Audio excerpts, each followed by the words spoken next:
तो ये placenta development है, ये आपने अच्छी तरह करना है। ये वाला चैप्टर बहुत इंपॉर्टेंट है। ये सारा सारा चलते जाए डेवलपमेंट ऑफ प्लेसेंटा।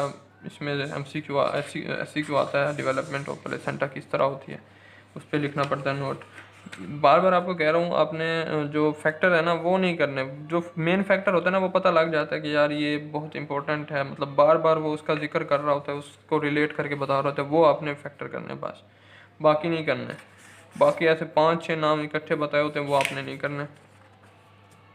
ये डेवलपमेंट ऑफ ये प्लेसेंटल सर्कुलेशन बहुत इंपॉर्टेंट है, और फीटल सर्कुलेशन, ये उसी placental circulation of placental membrane, ये भी बहुत इंपॉर्टेंट है। फंक्शन ऑफ प्लेसेंटा आपको जस्ट पता होना चाहिए कि कौन कौन से हैं। उसके बाद जनरली आपको ये जो फिगर है ना, आपने ये बहुत अच्छी तरह देखनी है। इसमें बहुत इंपॉर्टेंट MCQ दिए हुए हैं, जैसे रूबेला वायरस हो गया, ये कौन कौन से अफेक्ट करते हैं, कौन कौन से पास कर जाते हैं प्लेसेंटा से, ये सारे बताए हुए हैं।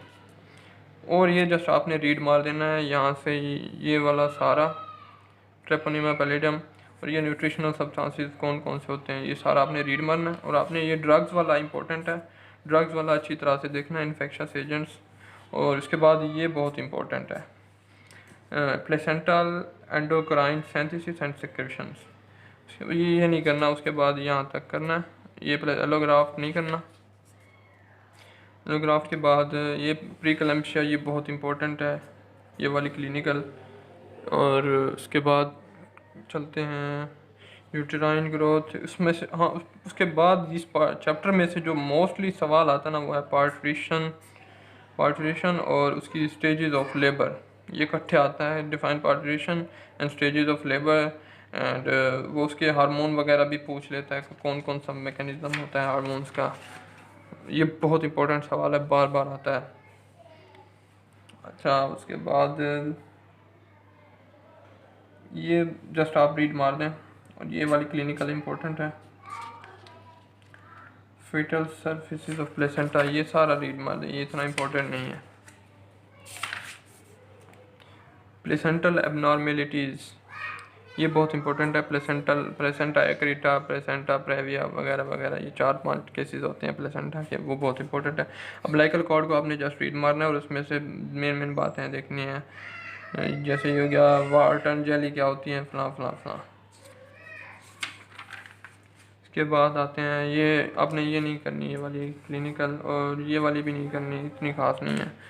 तो उसके बाद ये जो तीसरी जान है ना इस चैप्टर की, वो है ये एमनियन एंड एमनियोटिक फ्लूइड। ये बार बार आता है, हमारे प्रॉफ में भी आया था, हमारे सेंडअप में भी आया है, और काफ़ी दफ़ा आता है, बहुत इंपॉर्टेंट है ये, आपने छोड़ना नहीं है इसको। ये जब भी आता है ना बहुत बड़ा लॉन्ग आता है, ऐसे समझ ले, होता तो ऐसे क्यों है शॉर्ट कैसे क्वेश्चन, लेकिन बहुत लॉन्ग होता है। तो पूछते हैं एमनियन क्या होते हैं, एमनियोटिक फ्लूइड क्या कंपोजिशन क्या है, उसमें फिर तो प्रोडक्शन क्या है, यहाँ तक प्रोडक्शन। उसके बाद सर्कुलेशन पूछ लेते हैं, ठीक है, उसके फिर सिग्निफिकेंस, उसके फंक्शन पूछते हैं, ये सारा एक ही SCQ में पूछते हैं। और उसके साथ साथ ये क्लिनिकल दी हुई है, ये भी बहुत इंपॉर्टेंट है, इसको भी साथ मिला के पूछते हैं कि कहते हैं फलाना है उसकी जो एमनियोटिक फ्लूइड है उसमें इतना है, कम है, यानी कम है या ज़्यादा है, ये बता देंगे। फिर उसमें आपने क्लिनिकल की डायग्नोस करनी होती है, या ओलिगोहाइड्रोमनियाज है या पॉलीहाइड्रोमनियाज है, ये बताना पड़ता है। और उसके बाद फिर ये काम दूसरा शुरू होता है कि प्लेसेंटा ये एमनियन है,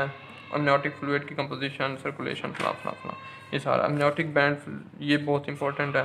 प्लेसेंट ये इसके अमनियोटिक फ्लूइड के फंक्शन आपने बहुत इंपॉर्टेंट है, ये पूरे याद करने अच्छी तरह से। ये अम्बिलिकल वेजिकल इतना खासा नहीं है, आप बाकी ये अच्छी तरह से मतलब पढ़ लीजिएगा, इतना आता नहीं है। ये एलेंटॉइस आता है। उसके बाद ये है मल्टीपल प्रेगनेंसीज, ये बहुत इंपॉर्टेंट है, इसमें से भी SCQ आ जाता है, जो दूसरा रिमेनिंग होता है ना, या इसमें से इसमें से आता है, यही आता है मल्टीपल प्रेगनेंसीज। उसमें होता है मोनोजाइगोटिक और डाइजाइगोटिक, कौन कौन से होते हैं, उसमें डिफरेंस पूछ लेते हैं। और जैसे ये आगे दिया हुआ है मोनोजाइगोटिक, डाइजाइगोटिक, और ये क्लिनिकल बहुत इंपॉर्टेंट है। एलेंटॉइक सिस्ट पीछे भी बताया था मैंने आपको, यहाँ पे भी इसका दूसरा पार्ट है, ये बहुत इंपॉर्टेंट है। क्या कहते हैं इसको, एलेंटॉइक सिस्ट वो क्या, ठीक है। उसके बाद यहाँ पे इम्पोर्टेंट जो है ना, ये ट्विन ट्रांसफ्यूजन, ये बहुत इंपॉर्टेंट है। और ये आप ना करें, बस जस्ट रीड मार दें, इसकी में कोई बड़ी बात नहीं है, इसको भी कोई बड़ी बात नहीं, रीड ही मार दें। ये बहुत इंपॉर्टेंट है, कंजाइंट मोनोजाइगोटिक और सुपर फिकंडेशन, ये हमारा एमसीक्यू आया था इस प्रॉफ में। तो अब चलते हैं आगे। अब आ जाती है स्पेशल एम्ब्रियोलॉजी। स्पेशल एम्ब्रियोलॉजी में आपको ये वैसे आप पढ़ेंगे तो आपको लगेगा कि बहुत बड़ा है, लेकिन अगर आपको पता हो कि वह है कितना, बेसिकली आप कहेंगे यार ये तो बहुत छोटा है। पहले मैंने ऐसे गलती में, मुझे पता नहीं था कि पढ़ना कितना, मैं सारा ही पढ़ता गया, फिर बाद में जाके मुझे पता लगा यार ये तो बहुत छोटा है। ये सारा वैसे पढ़ना है आपने, यहाँ से शुरू हो गया, ये कर लेना आपने यहाँ तक, ये ऐसे जैसे रीड मार लेना ये वाला सारा पोर्शन। ये जो इसमें फैक्टर बताए हुए ये आपने नहीं करना, और ख़ास तौर पे ये तो बिल्कुल नहीं पढ़ना, ये ऐसे फजूल है। उसके बाद ये हिस्टोजेनेसिस ऑफ कार्टिलेज और ये बोन ये वगैरह, ये आप ना ही करें तो कोई मसला नहीं है, ये आप हिस्टोलॉजी में आप बहुत अच्छी डिटेल से कर लेंगे। ये इंट्रा मेम्ब्रेनस ऑसिफिकेशन और एक्स्ट्रा मेम्ब्रेनस ऑसिफिकेशन ये भी आप छोड़ दें यहाँ से। ये रिकेट्स आपको बहुत अच्छी तरह पता होगी, बायोकेम में भी पढ़ेंगे, फला फला काफ़ी जगहों पे ये आपने पढ़ेंगे, जस्ट रीड मार दें कोई बात नहीं, इनको आप छोड़ दें कोई मसला नहीं है। ये जो सारी मैंने आपको अभी बताए हैं यहाँ से लेके ये सारा छोड़ दें। जॉइंट्स जस्ट आपने ये रीड मारना है, जॉइंट्स इतना इम्पोर्टेंट नहीं है। इम्पोर्टेंट शुरू हो रहा है यहाँ से, development of the vertebral column, यहाँ पे एक पूरा नोट आता है एससीक्यू, ये बहुत इंपॉर्टेंट है। वर्टिब्रल कॉलम की डेवलपमेंट लिखें, उसके बाद आता है लिम्ब की डेवलपमेंट लिखें, वो मैं आपको बताता हूँ। कॉर्डोमास बहुत इंपॉर्टेंट है, ये कॉर्डोमा पूछते हैं, उसके साथ साथ रिलेट करके ये पूछ लेते हैं चीज़ें। बेसिकली सवाल आता है अक्सर, क्लिनिकल देते हैं ना, एक सिनेरियो देते हैं, उसमें फिर आपको डायग्नोज करना पड़ता है और उसी के रिलेटेड फिर आपसे मज़ीद आगे पूछ लेते हैं। इतना मुश्किल नहीं होता, जस्ट आपने टू द पॉइंट लिखना होता है। ये यहाँ पे लिखी हुई है ऑसिफिकेशन की वैल्यूज़ वगैरह कौन कौन से मतलब उसमें ईयर में होती हैं, ये आपने नहीं करनी ऑसिफिकेशन की। ओके हो गया, ये सारा छोड़ दिया यहाँ तक। रिब्स की डेवलपमेंट बस जनरली रीड मार दें आप, ये सारी रिब्स और स्टर्नम की पूछते नहीं है, यहाँ तक बस आपने करना है। ये आगे क्रीनियम वगैरह ये नहीं करना, ये आपका मतलब फर्स्ट ईयर का पार्ट नहीं।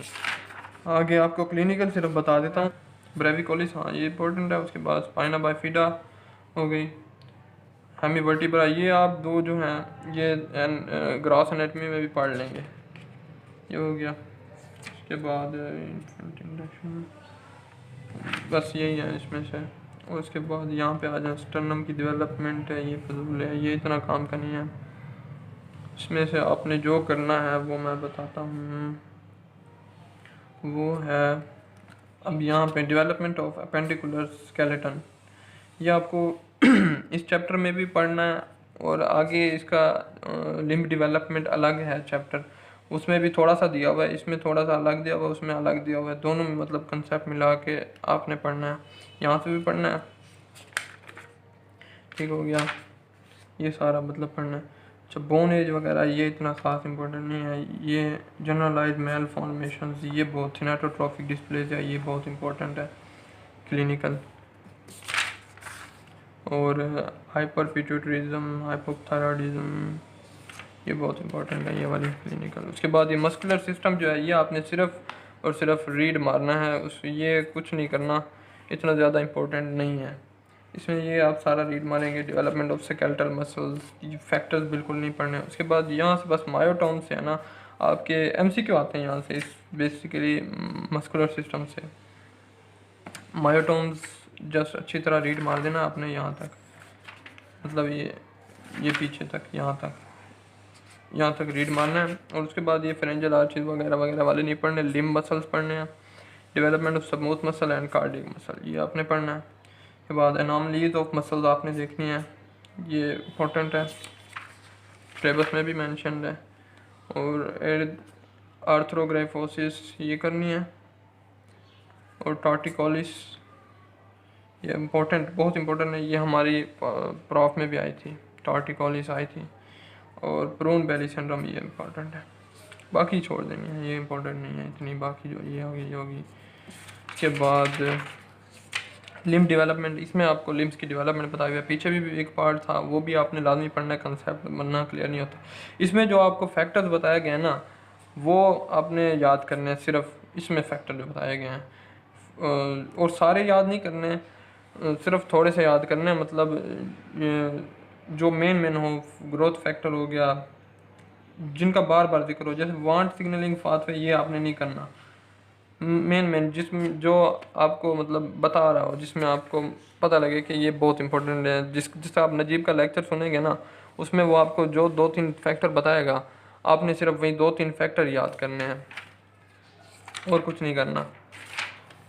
ये सारा आपने करना है। Development of the limb, cutaneous limb, ये जस्ट रीड मारें, इसमें से कोई इतना खास इंपॉर्टेंट नहीं है। बस डेवलपमेंट ऑफ जो है ना, ये लिम्ब वाला पार्ट है ना, अर्ली स्टेजेस और ये final stages of limb development. उसके बाद ये क्यूटेनियस इनर्वेशन, जो नर्व बनती हैं, और उसके बाद जो आर्टरीज बनती हैं, ये जस्ट आपने रीड मारना है। ब्लड सप्लाई, ये खास इंपॉर्टेंट नहीं है बस। और ये एनोमलीज ऑफ बर्थ, ये बहुत इंपॉर्टेंट है। ये थैलिडोमाइड हो गया, मीरोमेलिया, एमेलिया, ये कंडीशंस एमसीक्यू में बार बार आती हैं और एससीक्यू में काफ़ी दफ़ा पूछ लेते हैं। ये दोबारा लिखी हुई है वही कंडीशन, ये आपने पढ़नी है, ये बहुत इंपॉर्टेंट है। एमसीक्यू हमारा आया था, ये एक आधा एमसीक्यू एक आया था लाजमी, मुझे याद है। मीरोमेलिया था, पता नहीं कौन सा था, हमारा एक एमसीक्यू आया था, या फोकोमेलिया था, जो भी था आया था, और ये याद नहीं है मुझे गलत हुआ सही हुआ।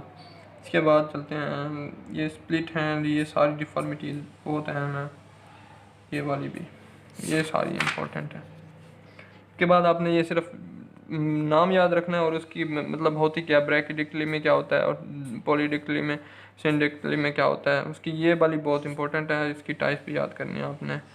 और ये जो है क्लब फुट सिंड्रोम और ये वाली dysplasia of the hip developmental dysplasia of hip, ये आपको ग्रास में भी वैसे जो है ना लोअर लिम्ब, आप उसमें पढ़ेंगे, आप बिल्कुल आखिरी क्लिनिकल दी हुई है केलम में, उसमें ये दोनों बताई हुई हैं, बहुत अहम है। लेकिन ग्रास के लिहाज से आप वहाँ पे पढ़ लेंगे जहाँ पे आप सिर्फ जस्ट रीड मार दें इनको, आपका यहाँ तक काम तकरीबन पूरा हो गया। अब जस्ट आपने सिर्फ पढ़ना है इंटीग्यूमेंट्री सिस्टम आपने करना है सिर्फ, ये इतना इम्पोर्टेंट नहीं है इंटीग्यूमेंट्री सिस्टम, इसमें से सिर्फ एक एमसीक्यू आना है और आपने ये करना है बेसिकली वहाँ से लैंगमैन से आप करेंगे ना, वहाँ पे बहुत छोटा दिया हुआ है, यहाँ से शुरू होता है, दूसरे सफ़े पे ख़त्म हो जाता है। यहाँ से सिर्फ आपने दो तीन चीज़ें करनी है, ये क्लिनिकल होगी, ये वाली जिनके मैं निशान लगा रहा हूँ, बस ये कंडीशन देखनी है, एल्बिनिज्म देखनी है। उसके बाद मेमोरी ग्लैंड की जो डेवलपमेंट है ना, ये बहुत इंपॉर्टेंट है, सीक्यू है। यह आता है तो इंटीग्यूमेंट्री सिस्टम में से सिर्फ यही आता है, उसके अलावा और आता कुछ नहीं है, बस यही आता है। मेमोरी ग्लैंड की डेवलपमेंट आपने यहीं से करनी है, बाकी इंटीग्यूमेंट्री सिस्टम पूरा का पूरा आपने वहाँ से पढ़ लेना है, लैंगमैन से, 2 सफ़ों का है। यहाँ से बस ये डेवलपमेंट पढ़ लेनी है मेमोरी ग्लैंड की, और जो है क्लिनिकल केमिस्ट्री आप ये उसमें पढ़ेंगे, ग्रास एनाटॉमी में पढ़ेंगे, यहाँ पे पढ़ लें, जस्ट रीड मार दें, एप्लेजिया ये कंडीशन वगैरह ये सारी बस रीड मार दें, इम्पोर्टेंट है। बस हो गया यहाँ तक। अब चलते हैं टेराटोजेनेसिस में, और टेराटोजेनेसिस भी बहुत छोटा सा टॉपिक है, इतना बड़ा नहीं है। यहाँ से आपने सिर्फ चंद चीज़ें करनी है, जैसे ये फैक्टर बताए हुए हैं, that cause, which cause birth defect, ये 3 फैक्टर आपने याद करने हैं। उसके बाद यहाँ से जस्ट ये 3 फैक्टर याद करने हैं, टेराटोलॉजी की डेफिनेशन, उसके बाद 3 फैक्टर, और मतलब जो है बर्थ डिफेक्ट की जो मतलब टेराटोलॉजी है ना, टेराटोलॉजी की डेफिनेशन बेसिक होगी, यहाँ पे होगी, पता नहीं कहाँ पे है, मुझे अभी याद नहीं है, यहाँ से ना मिले तो कहीं और से पढ़ लीजिएगा, बस डेफिनेशन याद कर लीजिएगा। और ये टेबल और ये क्लिनिकल, उसके साथ ही ये वाली नहीं करनी आपने, ठीक हो गया। उसके बाद ये टर्नर सिंड्रोम यहाँ से देखना है, इसके बाद ये टेबल करनी है आपने जस्ट, और ये टेबल करनी है, ठीक हो गया। और उस टेबल में अगर आप ये डाउन सिंड्रोम आपको एफएससी में भी आपने पढ़ा होगा, लाइनफेल्टर सिंड्रोम आपने एफएससी में भी पढ़ा हुआ है, ये आप अगर एफएससी वाला भी लिख दें उसमें कोई मसला नहीं, आपको पूरे के पूरे नंबर भी मिल जाएंगे। आपने ये जस्ट रीड मारना है, और ये भी मुझे चीज़ों में पहले भी बताया, रीड मार देना है यहाँ से, और यहाँ से कुछ भी नहीं करना। ये देखना है कि ट्राइपल आईडी क्या होती है, टेट्रापल आईडी क्या होती है। उसके बाद जो मेन है बस यही थे क्लिनिकल, और यहाँ से बस एक और चीज़ करनी है, टेबल लास्ट। ये बार डिफेक्ट्स, इसकी ये टेराटोजन की डेफिनेशन होगी यहाँ पे, और उसके बाद आपने ये टेबल करनी है। ये टेबल आपको शर्जील एम्ब्रियोलॉजी में भी मिल जाएगी, ठीक है। और उसके बाद यहाँ से अगर आप कर लें तो अच्छी बात है, लेकिन इसमें बहुत ज़्यादा लिखा हुआ है, आपको सारा याद नहीं हो पाएगा। आपने क्या करना है, आपने शर्जील एम्ब्रियोलॉजी में छोटी सी टेबल दी हुई है, बस उसी को याद कर लेना, उसमें जो जो बताया हुआ है बस वही याद कर लेना। यहाँ से सिर्फ एक MCQ आता है, और वो बहुत ही मतलब आसान होता है, जो शर्जील एम्ब्रियो में से आ जाता है, आपने वहीं से कर लेना है। मैं आपको ये वैसे टेबल करीब करके दिखा रहा हूँ, इसमें से आप देख लें, ये जो मेन मतलब मैंने जो निशान लगाए हैं, आप अगर यही कर लें आपके लिए बहुत है। ये हो गया, स्टॉप करके आप देख लीजिएगा, ठीक है। ओके, अब इसी के साथ आपकी एम्ब्रियोलॉजी ख़त्म हो जाती है।